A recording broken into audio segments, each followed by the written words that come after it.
Hello friends, आ गई हूँ मैं मायके से वापस अपने घर मतलब गुड़गांव।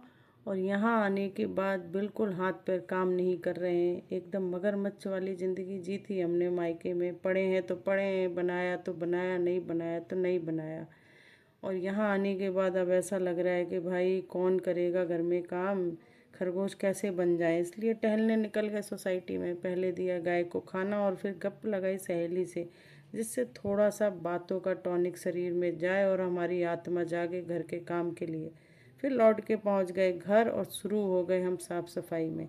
वैसे साफ़ सफाई रोज़ होती थी, बेसिक तौर पे झाड़ू पोछा बर्तन, पर डीप सफाई नहीं होती थी क्योंकि हम नहीं थे। हम होते तभी होती भाई। जो ठेड़े पूरे फुल टाइम वाले मज़दूर, हर औरत अपने घर में मज़दूर वाली ज़िंदगी जीती है।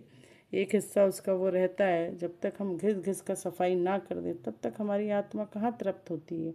इसलिए शुरू हो गए और ऐसा लग रहा था कि आंधी का सैलाब बस हमारे घर में ही आया है और तो कहीं कुछ हुआ ही नहीं है।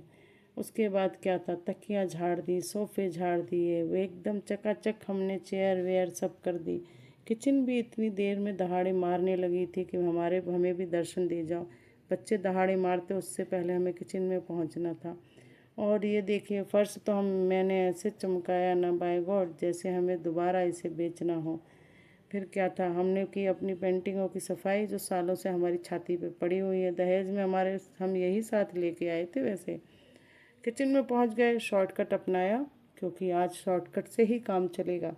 इसलिए बनाई मूंगफली की चटनी और दही इडली, मतलब दही और सूजी वाली इडली। सूजी को हमने पहले ही दही में डुबकी लगवा दी थी, जिससे जैसे कि जितना भी उसको मुंह फुलाना हो वो अपना फुला लेंगी। और ये देखिए वो भरपूर फूल चुकी हैं एकदम, और फूल फूल पे कर कुप्पा हो चुकी हैं। इसलिए उनमें हमने मिलाया थोड़ा पानी और घोरा, जिससे वो थोड़ी सी सॉफ्ट हो जाए। लचीलापन ज़िंदगी में बहुत ज़रूरी है। कितना फूल लोगी तुम। उसके बाद थोड़ी सी उसमें हमने ग्रेट करके डाली गाजर, क्योंकि खूबसूरती भी ज़रूरी है। और ये देखिए अब कितनी खूबसूरत लग रही है वो। और उसके बाद हमने उसे फिर फुलाया, और फुलाने के लिए हमने उसे डाला सांचे में। भाई वो भी सोच रही होगी, पहले हमारा मुंह फुलाया, फिर पिचकाया, और अब फिर फुलाने के लिए हमें गर्म पानी में खौलाने लगी। सोचा था पता नहीं कैसी बनेगी, क्योंकि आज हमारी हालत ऐसी थी डामाडोल। फिर भी देखो क्या सॉफ्ट और खूबसूरत इडली बनकर तैयार हुई है एकदम। चलो बात निपट गई भाई नाश्ते की। भरपूर स्वादिष्ट नाश्ता हमने प्रोवाइड करा दिया था, पर खाना बनाने की दोपहर का हमारी हिम्मत नहीं थी। इसलिए मेरी फ्रेंड आई एकदम अवतार की तरह और बोली चलो भाई भंडारा है। तो हम पहुंच गए विद फैमिली भंडारा खाने।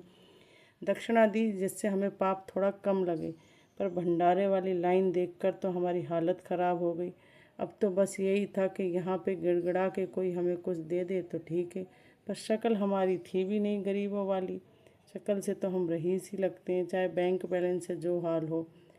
जैसे तैसे जद्दोजहद करके आलू की सब्जी और नुक्ती तो हमने बटोर ली, पर हम सबसे बड़ी दिक्कत थी पूड़ी की। ये बेटा खड़ा था बेचारा आस में कि कोई हमें पूड़ी दे दे, और सहेली भी इस रणभूमि में हमारा पूरा साथ निभा रही थी, और वो भी खड़ी हुई थी। जैसे तैसे हमने 4 पूड़ियाँ ले ली, पर हवा के एक झोंके ने हमारी 2 पूड़ियों की इज्जत उतार दी, और वो जा गिरी ज़मीन पे। फिर क्या था, 2 पूड़ियों के साथ और सड़ा सा मुंह लेकर हम लोग आ गए अपने घर। वही भगवान जो दे वही बहुत है, राम जी की कृपा है तो बस क्या है। फिर 2 पूड़ियों के साथ हम घर आ गए और सोचा कि चलो आज यही प्रसाद की तरह ग्रहण करेंगे और दोपहरी निकाल लेंगे। शाम का खाना शाम को देखते हैं। मिलते हैं नेक्स्ट ब्लॉग में। Okay bye.